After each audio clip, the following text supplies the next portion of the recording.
Good morning to all of you. आप देख रहे हैं आसान सॉल्यूशन और आज मैं आपको यूपी टीईटी 2021 के सिलेबस के बारे में जानकारी दूंगा।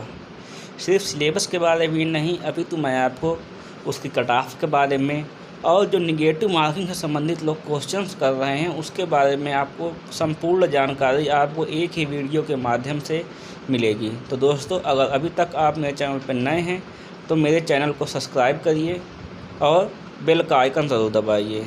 आप लोग मेरे चैनल को व्यूज़ तो करते हैं, जिसके लिए आपका बहुत बहुत धन्यवाद, लेकिन आप लोग मेरे चैनल को सब्सक्राइब करिए और मुझे प्रोत्साहित करिए ताकि मैं एकदम सत्य और सटीक जानकारियाँ आप तक पहुंचाता रहूं। मेरे चैनल के माध्यम से एकदम सत्य और सटीक जानकारी ही दी जाती है। तो दोस्तों, अब मैं बात करने वाला हूँ यूपी टीईटी 2021 सिलेबस के बारे में। जैसा कि हम जानते हैं कि इस पर 2 पेपर होते हैं। पहला पेपर पेपर 1, दूसरा पेपर पेपर 2। जो पेपर 1 होता है वो प्राइमरी लेवल के लिए होता है और जो पेपर 2 होता है वो जूनियर लेवल के लिए होता है।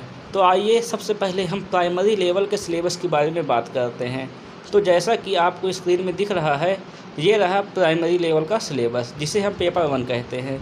तो अगर हम ध्यान से देखें तो यहाँ पे हम देख पा रहे हैं कि हमारे पास 5 सब्जेक्ट्स आते हैं।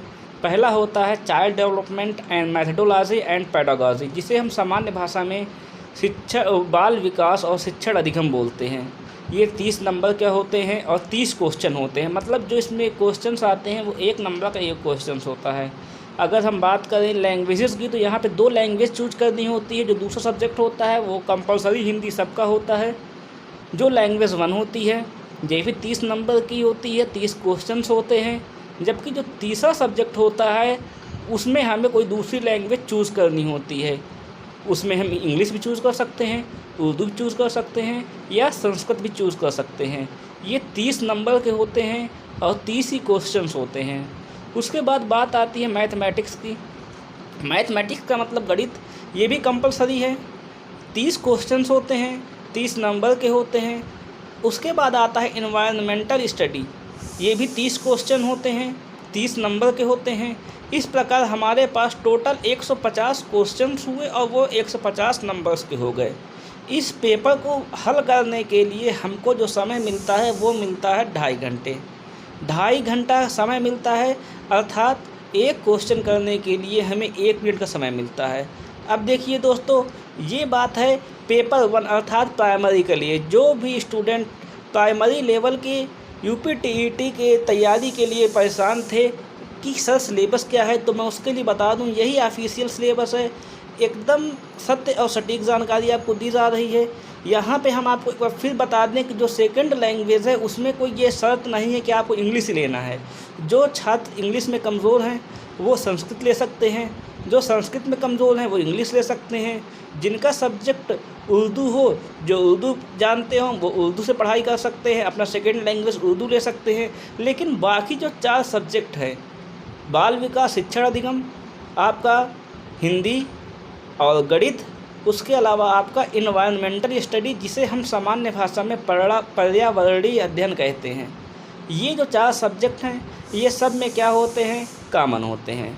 सारे स्टूडेंट्स, चाहे वो साइंस साइड का हो, आर्ट साइड का हो, चाहे वो इंग्लिश ले, चाहे वो संस्कृत ले, लेकिन उसका जो बाकी 4 सब्जेक्ट होंगे वो सेम रहेंगे। तो दोस्तों, ये था यूपी टीईटी 2021 पेपर 1 का सिलेबस, ऑफिशियल सिलेबस। अब दोस्तों, बहुत से लोगों के मन में ये क्वेश्चंस आ रहे हैं कि सर इसकी कट ऑफ कितनी रहती है, निगेटिव मार्किंग होती है कि नहीं होती। तो दोस्तों, मैं आपको बता दूं कि यूपी टीईटी में निगेटिव मार्किंग की अभी कोई बात नहीं है। अर्थात यूपी टीईटी चाहे वो पहले कराया गया हो या इस बार कराना हो, अभी तक निगेटिव मार्किंग के बारे में कुछ नहीं कहा गया। अर्थात निगेटिव मार्किंग आपकी नहीं होती, निगेटिव मार्किंग नहीं होती। और बात रही जहाँ तक कट ऑफ की, तो आप लोग को साफ साफ दिख रहा है कि जो आपकी कट ऑफ है वो जनरल की 90 मार्क्स है। चाहे 90 मार्क्स कहें, चाहे हम 90 क्वेश्चंस कहें, क्योंकि हम जानते हैं कि एक क्वेश्चंस 1 नंबर का होता है। वहीं अगर हम बात करें ओबीसी, एससी या एसटी की, तो उनकी जो कट ऑफ है वो 82 मार्क्स है। अर्थात अगर आपको यूपी टीईटी क्लियर आपके जनरल में 90 मार्क्स और ओबीसी एससी एसटी में 82 मार्क्स होने चाहिए। तो दोस्तों ये था आज का वीडियो। अगर वीडियो अच्छा लगा हो तो लाइक करिए, कमेंट करिए, मेरे वीडियो को शेयर करिए और मेरे चैनल को अधिक से अधिक सब्सक्राइब करवाइए और करिए, ताकि मैं ऐसी सत्य और सटीक मैथमेटिक्स जानकारी आपको देता रहूं। धन्यवाद।